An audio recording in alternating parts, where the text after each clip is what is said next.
people always say, oh, you've been the primary caregiver. I don't consider myself that. Yeah, I'm the primary care coordinator.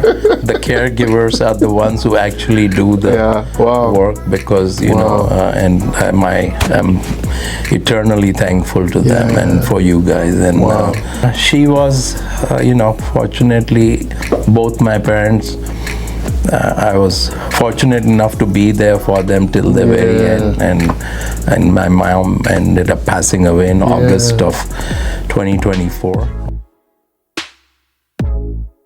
Sunil is the son of a former hospice patient that we took care of, and it was a blessing to serve her and to be with her. A couple months after she passed, he reached out, and he was like, you know, I'd love to chat and figure out if we can help educate other caregivers who are in it, taking care of their loved ones, and talk about caregiver burnout, talk about what does it mean to take care of your mom in your home, and him being an immigrant, and what does that look like with hospice and end of life. And so we recently sat down for a quick podcast, and it was so good. It was good to chop it up with him and catch up, because I hadn't seen him in a long time. If you are interested in taking care of your mom on hospice at home, this is a great podcast for you. If you are interested in learning more about what is hospice and what is end of life, and the life cycle of taking care of your elderly parents, this is a great one for you. Sunil went through a lot with taking care of both of his mom and dad, and both of them passed away in a span of 10 years. And so this is a great podcast. So I'm excited for you to step in and listen and learn from Sunil. So, all right, let's go. So Sunil, just tell us about yourself in general, if you don't mind, just who you are, and so that everyone knows who you are. Yeah, so I'm Sunil, and I moved to Texas back in 2011. I grew up in New York. Nice. Since my family migrated from India. Nice. And growing up there, you know, was quite an experience. So we're a tight family, my parents and my two sisters. And then, you know, back in 2011, 2010, my son was born. So I'm an older dad. And then we decided to relocate to Dallas in 2011. My sister has been here since the late 90s. Okay. So we had family here. We used to come visit. Nice. And then I moved my parents down here in 2011 towards the end. And I was in the clothing industry in New York, and moved here and kind of took some time off watching my son grow up. Nice. And then got into tech. So been doing tech for the last about 10 years, since 2015. Oh, cool. Did you miss the cold weather in New York, or not as much? I don't miss the cold weather, but I made friends with the hot weather.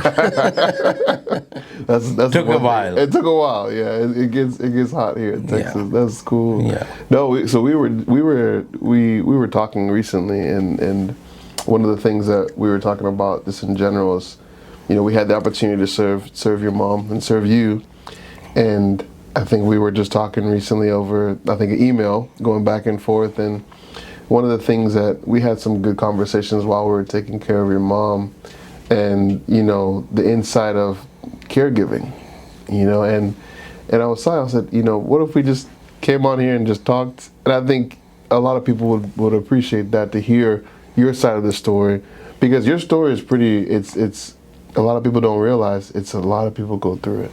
Yeah. And a lot of times when they go through it, they don't have anyone to turn to for advice or even guidance. Right. You know, and so I appreciate your time, you know, coming and sharing Thank you your story. for having me and giving me the opportunity to share. And it's an honor. Yeah. So we were talking a little bit before before the cameras were turned on, but walk me through kind of the timeline. Just, you know, when you came to Texas with mom and dad, you know, walk me through the timeline, if you don't mind, with kind of the events that occurred. Sure. So Both my mom and dad were pretty active. When they moved to Texas. But my dad had been having health issues. He was diabetic. He had some other issues, but he was still pretty mobile. But after we moved here a few months down the road, summer of 2012, he had an episode which landed him in the hospital, and it turned out it was hyponatremia. Up until then, I did not know what hyponatremia was, low sodium. And when we got to the hospital, because he was acting all confused and whatever, when we got to the hospital, the doctors in the ER were kind of surprised that he was still kind of conscious at that level, because his sodium was at 101. Wow. And which, as you know, the normal range is 130s, right? Wow. So they had never seen a patient come in who was still, able to, he was, at least be alert. And then he got admitted to the hospital, and then ended up having a seizure the very first night, was in the ICU.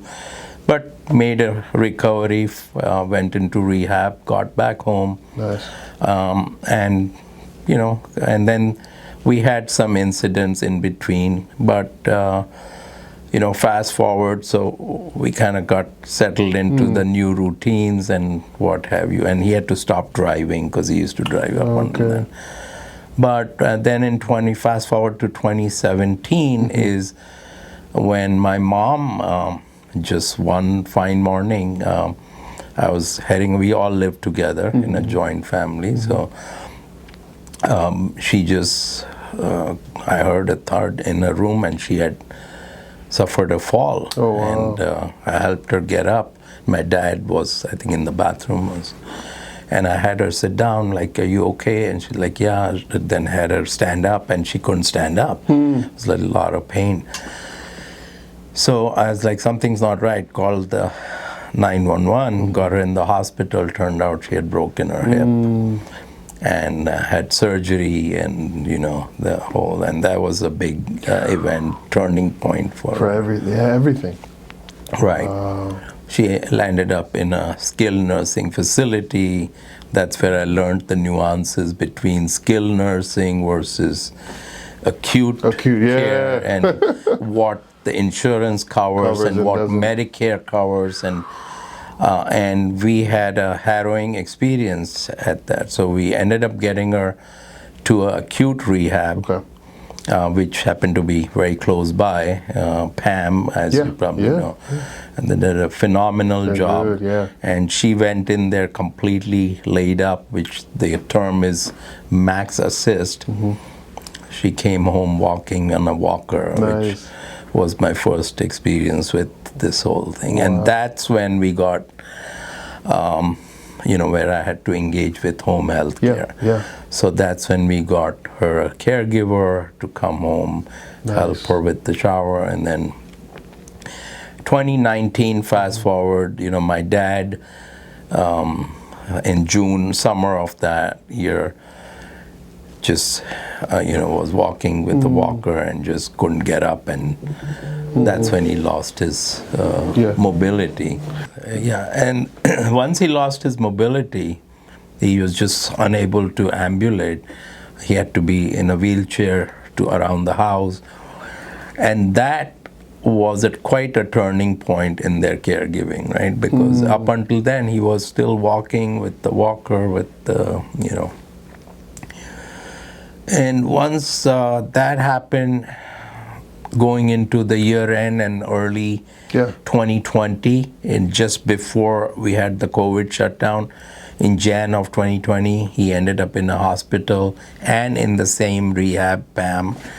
And he came home mid-Feb, I believe it was. And just 3-4 weeks later, we had the COVID shutdown, COVID lockdowns. Oh, man. So it was like boom. Boom, yeah. And then that year in 2020, through December, he passed away on December 10th of that year. We were in the hospital about 6 times. So every time I would go in with him, they would not let me in because of the restrictions, and I'd have to fight my way in because he can't hear, he's 93, if he can't go in, I'm going to have to take him. And I'd get permission to get on because they were very strict. Yeah. And every time I'd go in, I'm like, this time I'm going to come back with COVID. Yeah. But all through those visits, I never got COVID. Wow. Which was miraculous. And he never got COVID. Man, and there were a couple of times when he was actually put on what was termed as a COVID floor because they had no other rooms. Didn't get COVID. Didn't get. But, coming into the marginal decade of a person's life from both their experiences is probably the hardest, and the last 2 years seem to be the hardest. So after my dad passed away, my mom was still okay. And then we moved houses in the same neighborhood, and 2022, fast forward. And in the interim, I should mention that in 2017, and my dad's sister used to live in New York with a couple of other sisters.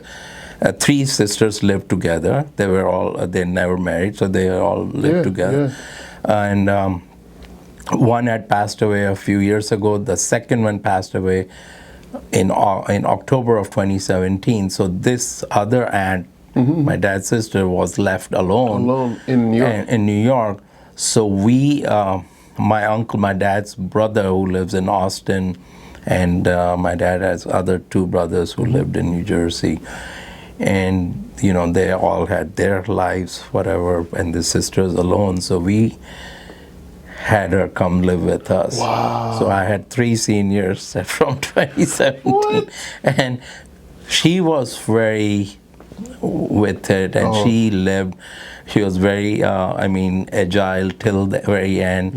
And just about a year after my dad passed away, she passed away in December of 2021. Oh my goodness. Yeah, but she was fine, no walker, nothing. 92 years old. Just something happened, and then she was, And then in 2022, after we had moved houses, my mom ends up in the hospital for a very innocuous, infection, cellulitis. The nurse would come in once a week, and she noticed, there's something, and then she wasn't feeling it, so we took her to the hospital. That was end of August. And we went there on a Monday, and then by Tuesday she was doing fine, and they were going to discharge her on Wednesday. And I was staying with her overnight in the hospital. And Tuesday evening, going into the night, she started getting confused, and then around midnight, her vitals went crazy. We were trying to get a doctor. The nurses were trying to calm her down, and turned out, finally they got a doctor to come in and roll her down. They rolled her down to the ICU, and both my parents had, told us that they'd want to be DNR. We didn't want to put any tubes or anything. So we told them we don't want any kind of active life support measures, but just stabilize. So they were able to stabilize her, and it turned out that she had developed sepsis. Oh wow! How that happened, we still don't know. But she was in the ICU, and the following morning, the head of the ICU, the pulmonologist, comes in, and he says, well, she's still not, and this was like in that 3 in the morning where she got admitted. So once she was stabilized, we got home. My sisters were both there with me, my brother-in-law. And we went home like 5 in the morning, came back at 8, and the head of the ICU is like, it's not looking good. And so her blood, they did the ABG, arterial blood gas. These are the terms I was learning. And her CO2 levels were way over the top. Her infection, her white blood count was something like 34K. Wow. So really high, right? So they basically brought the hospital chaplain in to give us, and we were like, what are you talking about? Like, she was just fine. Yes, like, how is this? I couldn't wrap our heads around it. And so kind of they were like, look, it's, you got to face reality and what have you. And they brought the the hospital, hospice people, because they wanted us to sign off the paperwork so they can transfer to. And we like, okay, I was like, let me talk it over with my family, what's going on. And we didn't sign the paper, and turned out there was the hospitalist came in, and he said, I'm going to talk to the cardiologist. Yeah. The cardiologist came in, and we talked to him on the following, that was a Wednesday. On a Thursday, we were still holding off. Thursday morning, this doctor was still like, the head of ICU, like, you're wasting your time and it's not going to change, I'm sorry. Wow. But it's just, then the cardiologist comes in and we talk to him, and he's like, what are you talking about? Give me a day to work on her. And my mom's like in an unconscious state, right? On like just the BiPAP machine. Yeah. So we are so confused. We're like, here's the head of ICU saying, like, you gotta, sign. And here's this guy saying, like, don't you guys talk to each other? So that's when we learned that how we treat the body as parts. Yes. And nobody talks to each other. So it's been like unbelievable revelation. And so we, had her stay. I mean, they couldn't, of course, throw her out because the doctor is saying, give me a day to work on her. Following day is Friday. The hospitalist calls the neurologist on call to come and check her. He comes in, he checks her, opens her eyes and sees, and does other check. And he's like, I'm going to order another ABG. And we're like, but the head of ICU refused to order another ABG. He's like, no, it's not necessary. He's like, no, I'm going to override that. I'm going to order. So he orders that in the afternoon on Friday, and her CO2 levels have dropped substantially. Wow. Her white blood count is come down to 12,000. Everything's trending in the right direction. But this guy is still maintaining his prognosis.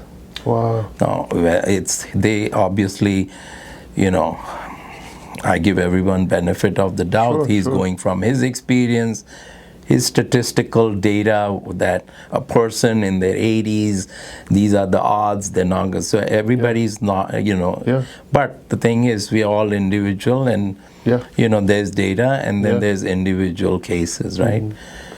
But so my mom's never been left alone in the room at all. Somebody's always there with her. So the family's there. There's always somebody there while she's unconscious.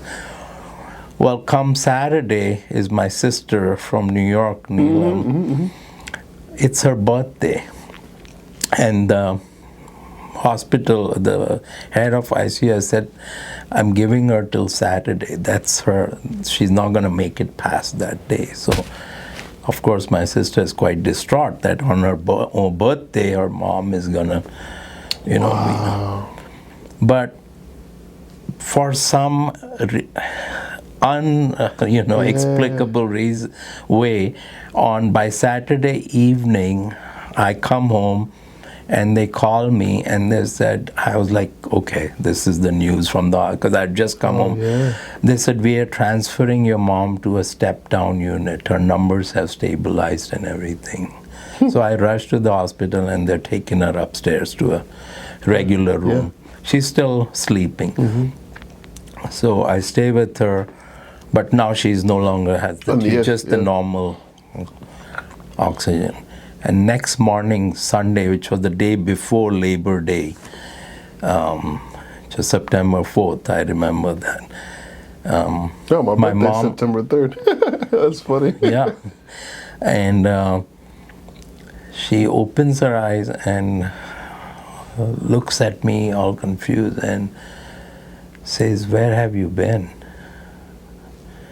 And I just was like floored. I'm like, Wow. I give her a hug. I'm like, "Mom, where have you been?" Wow. And then she started, she seemed like completely Nothing. Like, blank. And we didn't know if she suffered any, issues with the brain or what. Then it's a Sundays, but they call this neurologist on call. He comes in the afternoon. They run a MRI or the brain scan on her, and he says that looks okay, doesn't seem. And by that afternoon, she's starting to connect the dots, and he says, "See, I told you, it's like a computer. The lights are coming on, and give her a day." By Monday, she was much more alert.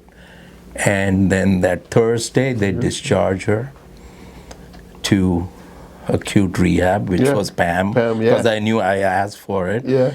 And she stayed there, I think, 3 weeks. And again, went there, max assist completely, and came home walking. Wow. This has been... So now, mom, man, that's great. So mom gets PAM rehab, discharge. Right. Wow. So, with what happens is, like I was just saying, unfortunately, everybody doesn't have the wherewithal to be with their loved ones in the hospital, and we have to trust the medical professionals and take their word for it, right? But when you are there hands-on, you start questioning a lot of things. Yeah.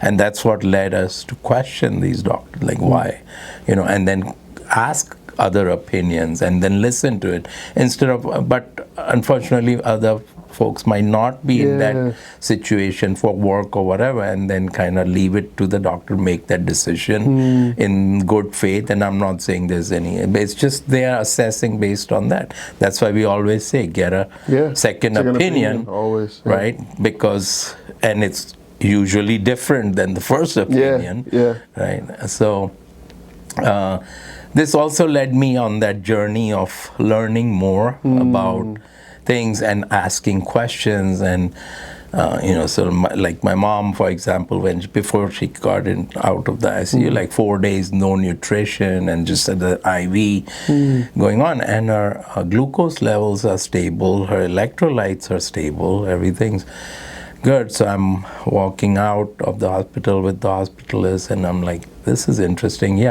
So he's like, I'm surprised that this numbers are still stable and glucose is still stable. So I'm like, it's, that's great. It's gluconeogenesis, right? And he looks at me and he's like, are you a doctor? Are you from the medical field? I'm like, no, I just learning these things, these terms, right? And and he's probably like, what? And de novo lipogenesis and gluconeogenesis and all these things. So, because you don't know, you learn these things. Right? So coming back to the rehab, she comes home, and we have a couple of more instances where she ends up in the hospital, like in Jan of 2023. The 2 days she gets her booster, the COVID shots, whatever, and which I had, second thoughts about, but my family wanted to get those administered. 2 days later, she gets symptomatic in Jan of 2023, ends up in the hospital. Now she is diagnosed with hyponatremia. This term comes back from my dad's. I mean, how did that? Because she never had a sodium issue, and her sodium's at 120, or because that's.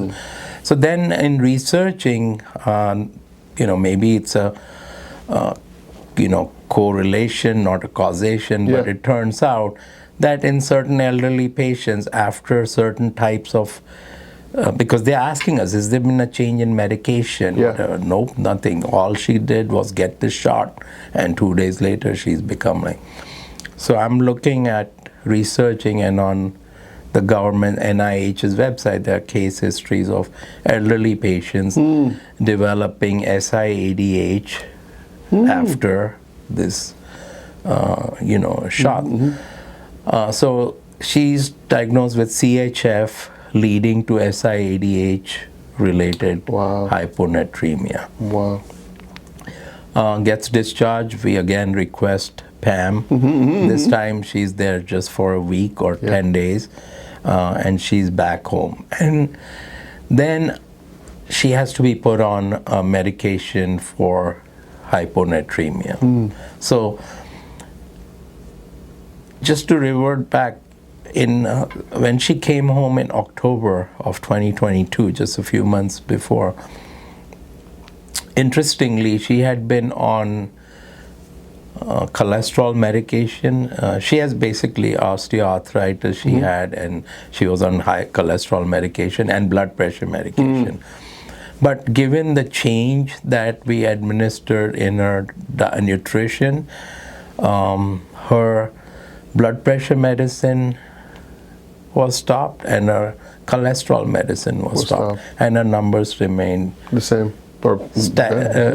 normalized until the end, which is quite interesting at that age, right? So when she comes home from the rehab in 2022, September or early October, we end up celebrating her 90th birthday. She turned 90 in 2022. And then fast forward to 2023, she's still doing okay. Celebrated her 91st birthday. Come fast forward to 2024, May, which is Mother's Day, when she ends up in the hospital for an ER visit. She was having some breathing difficulty, and turned out it was a nothing burger, and they couldn't explain it. It was whatever. But that's when we noticed the change in her, cognition to quite a large degree. And we consulted the doctor, and she's like, it seems like she's developed a lot of early stage dementia, which she was having some symptoms, especially with the sundown syndrome in the evenings, which is a big, and I did not know about the sundown syndrome. And then the following week is when we noticed this deterioration in her mental and physical status, and I reached out to the doctor, and she referred Charlin, you guys, and I'm so grateful to you all for coming and being there for her and supporting her all the way through the end. Man, it's amazing what you've gone through. We were just talking before, like, you think about moving to Texas in 2011. 2011 all the way to 2024. It's been a journey. You probably have your master's in caregiving, like based off of Like I was saying before, people always say, "Oh, you've been the primary caregiver." I don't consider myself that. I'm the primary care coordinator.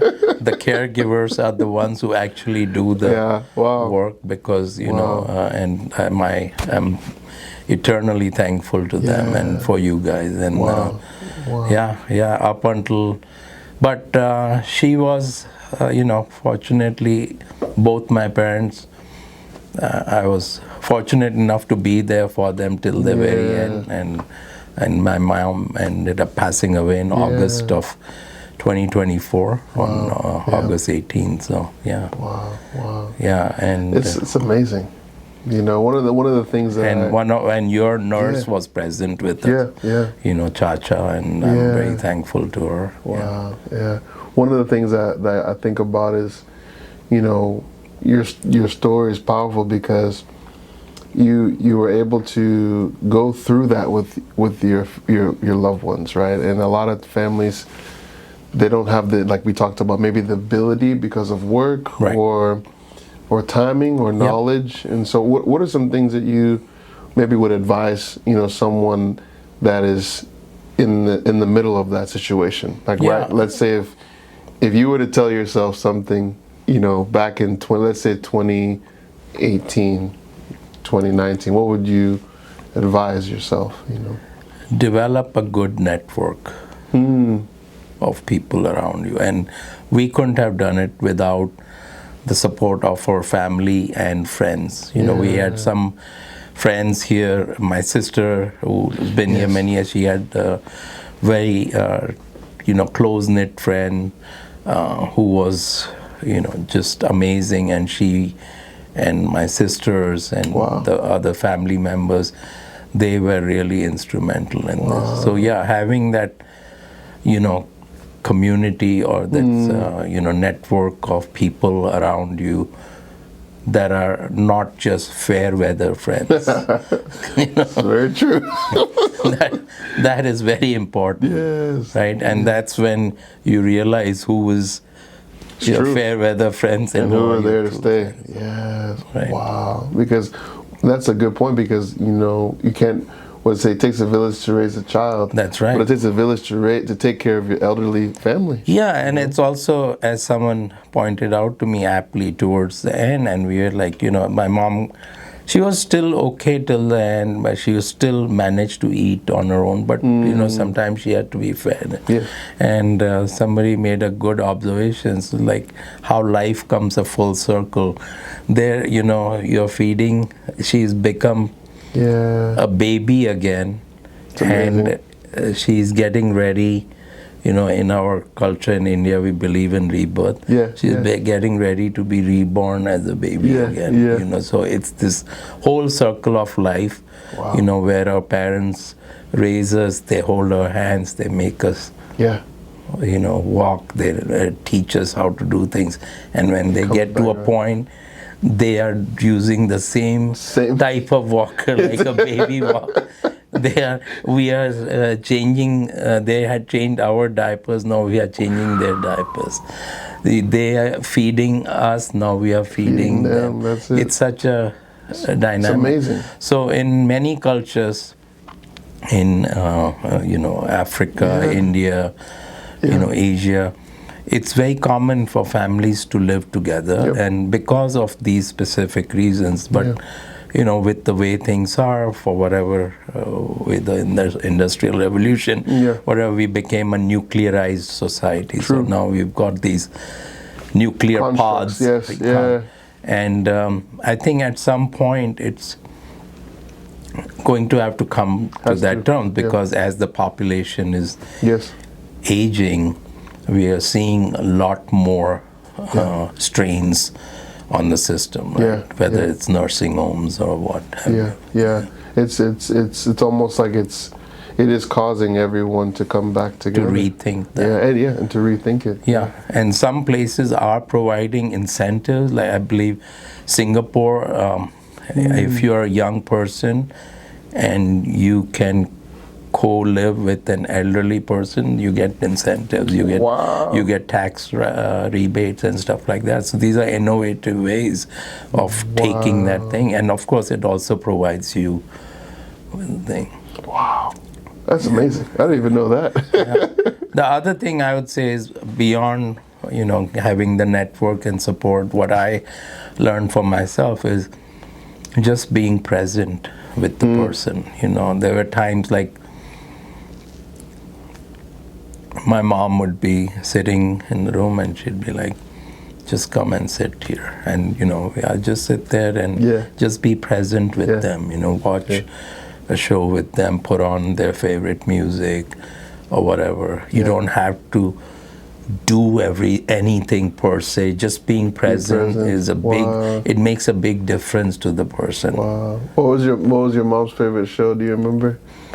She used to watch a lot of Indian, TV shows in the day, and then later years she loved music. Oh wow, whether we call it bhajans, like religious hymns and mantras and stuff like that. That's cool. Or she would like certain shows. She would just sit there, but she was just like at that stage, you just feel you want a presence. That's it. Yeah. They just need somebody. They feel like they need somebody around.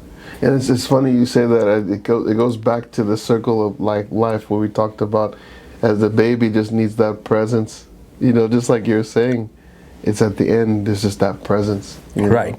And in the end, also, we were told, like, you have to, when they come a point, you have to let them know, like, you're going to be okay, we are going to be okay, and you can go whenever you feel, because that attachment is so strong that sometimes the person feels kind of trapped and thing. Yes, and interestingly, the day my mom passed away, she was perfect. I mean, not perfectly.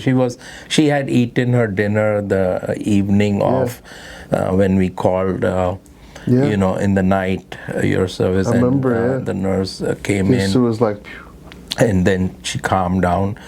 And then the following day, which was a Sunday, she was in peacefully sleeping, and we were told, like, now it's whenever time is, at least she's at peace. And I had just stepped out of the house for a few minutes with my son in the afternoon just to go get something to eat, and my sister was there in the room, and she stepped out to the kitchen for a few minutes. And so my mom was by herself in the room, and one of the caregivers was just sitting there in the thing. And during that 15 to 20 minute time period, she went. And I was on my way back home, and the caregiver called, "Are you coming? Where are you?" I'm like in the neighborhood. I'll be right there. What's going on? She said, "No, come home. My sister's in the kitchen."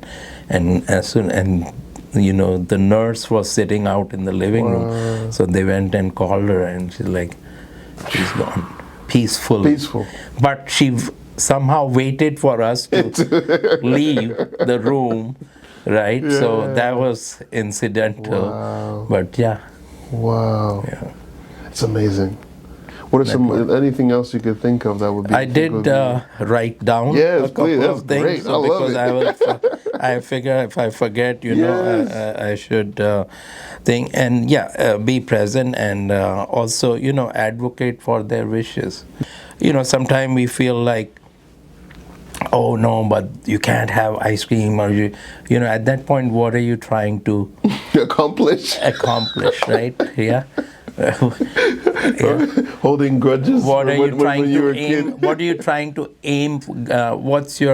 You want to extend the life, or you want to enhance the quality of the life, right? So you have to think through those things also. So advocate for their wishes. That's very important to do. And of course, being present, and then small rituals, if they help the person, because we are all ritualistic. If they like a certain kind of music, play for them. If they like to, the outdoors, just take them by the window, or if you have a patio, we would make her sit outside on the wheelchair. It's simple stuff. The small things matter so much. Wow, because in that time, those small things become very amplified in their lives. Very much so. Very much. That's really good. Wow. Yeah. That's some good notes. Those are like things that I, felt. But there's like so many things in life that we go through, and this kind of teaches us, right, that it's not. It's love as it's thrown around. It's not the grand gestures. It's not about the grand gestures, right? Love is about the small things. Small intentional things. That's the small thing. Wow. After you've been in that mode of caregiving for so long, how did you? I know it's probably like it was a shock, but how did you recover? How did you, take care of yourself? How did you do that? you have to kind of, look forward, and you have to look back and focus on the fond memories of it, right? So somehow we are wired to do that if we can allow ourselves to do that. So don't live in, we all have regrets. We can all say we could have done this better, could have, should have, would have, if. That's true. Right? But try to get a perspective and see what, are the fond memories and focus in on that. And look forward to what you learn from your lessons and how you can, enhance others' lives as you go along. That's and, good. Which for me meant rethinking a lot of things and, regrouping. And that led me to explore getting in this industry, which, as I mentioned, I'm on this journey, which I never thought I would, but in the home care industry, That's cool. And that's my way of kind of back. paying a tribute to my mom and my dad. That's cool. Wow, that's awesome. Perfect. Yeah. Is there anything you did for yourself during this time? Like, I know it can be like really overwhelming and stressful. Is there anything that you found helpful? Yeah, a lot of walking. A lot of walking. And we are blessed to live in Texas and in areas where we have, we're not in the concrete jungles like in New York. And so we can always find an outdoor space and just spend time outside and just being, reflective. It's very helpful. At least I found it very therapeutic and helpful. Yeah.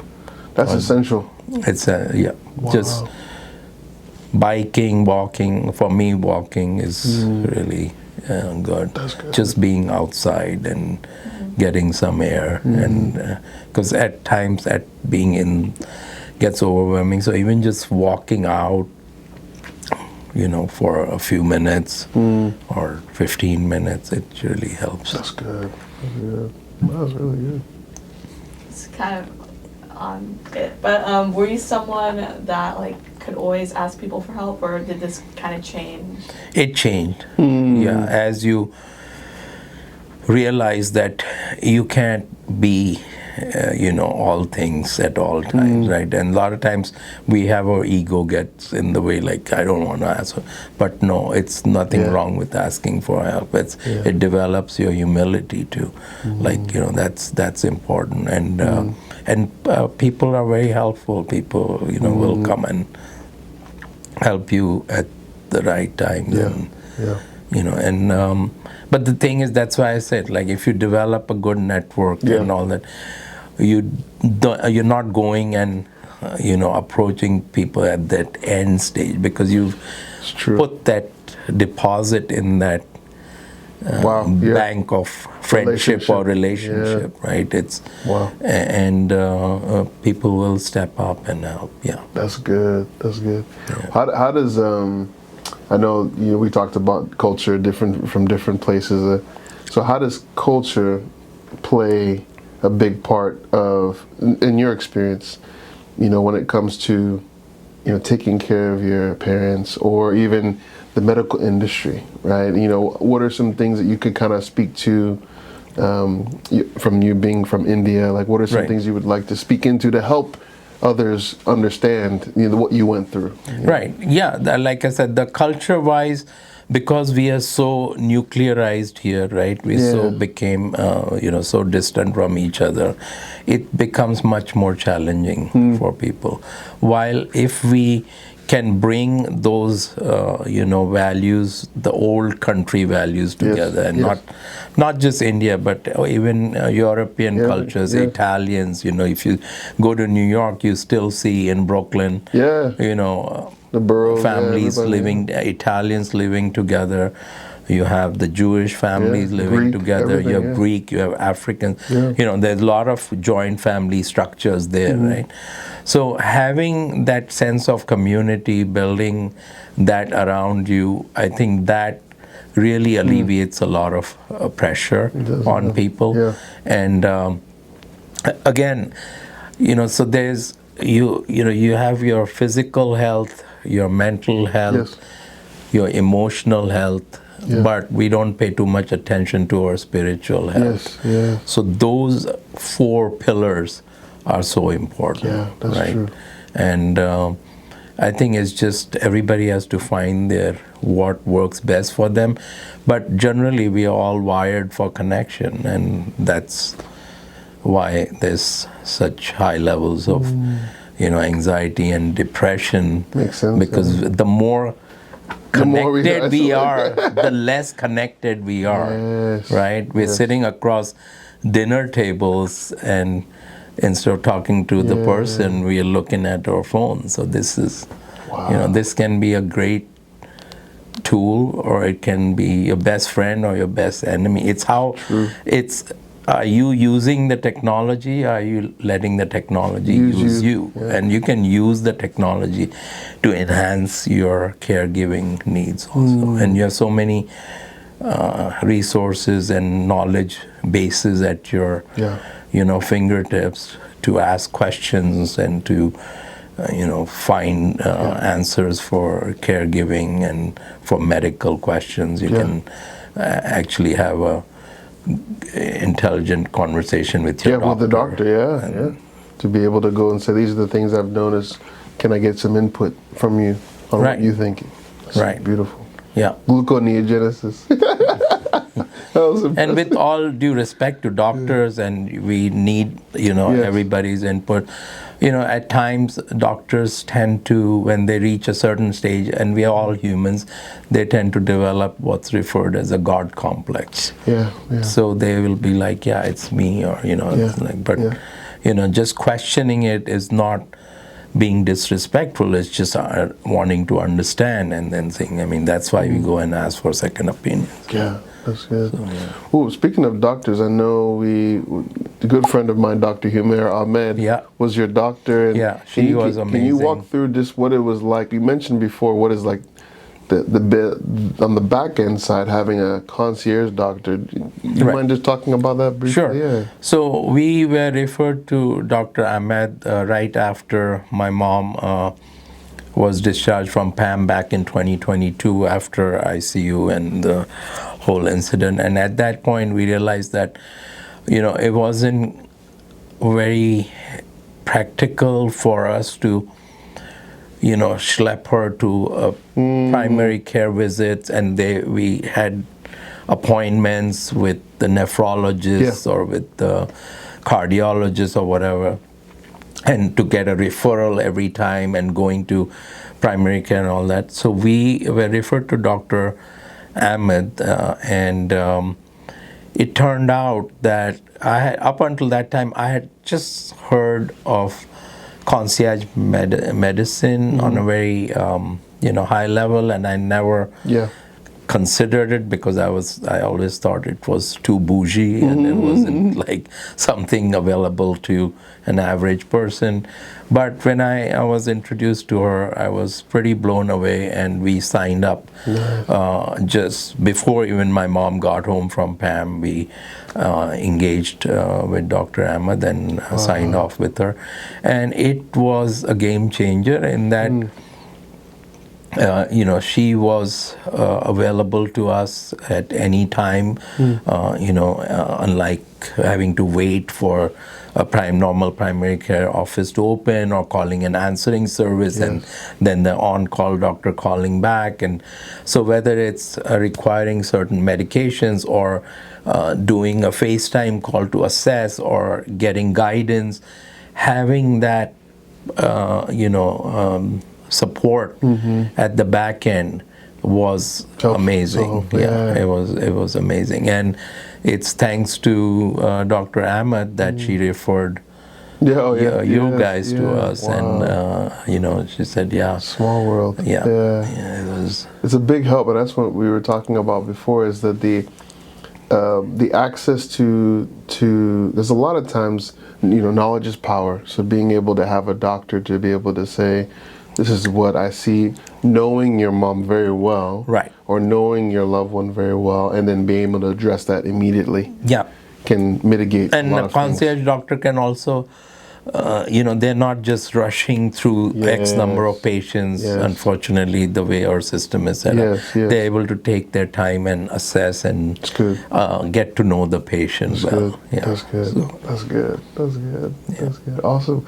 Any closing thoughts as we kind of come to the end of just talking about your experience with taking care of your mom and dad, and anything you would like to say to caregivers as a whole. I think caregivers just are, the ones who are doing the hands-on work are just, I find them to be really beyond words. I mean, they are angels, for lack of a better word, and and if anybody has the caregivers coming into their house taking care of their loved ones, treat them with respect, because they are instrumental in making our lives as care coordinators better.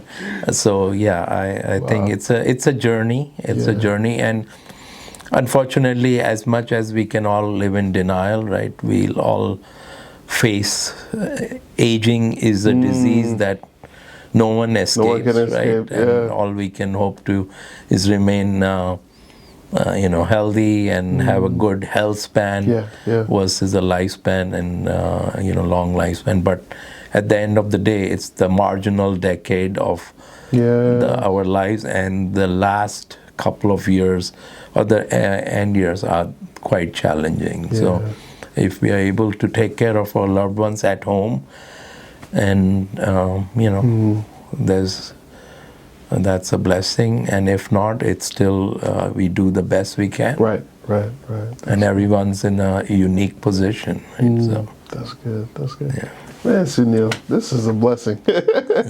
Thank you so much. No thank you for having me. Yeah, thank you so for much. the opportunity. Hey, this is Charles with Charlin Health Services. Hope you enjoyed the video. Please remember to like and subscribe. We hope this was a blessing to you, your family, your loved ones, all your friends. Share it. And if you want to watch more videos, here they are. Enjoy, and we'll see you guys next time. Peace.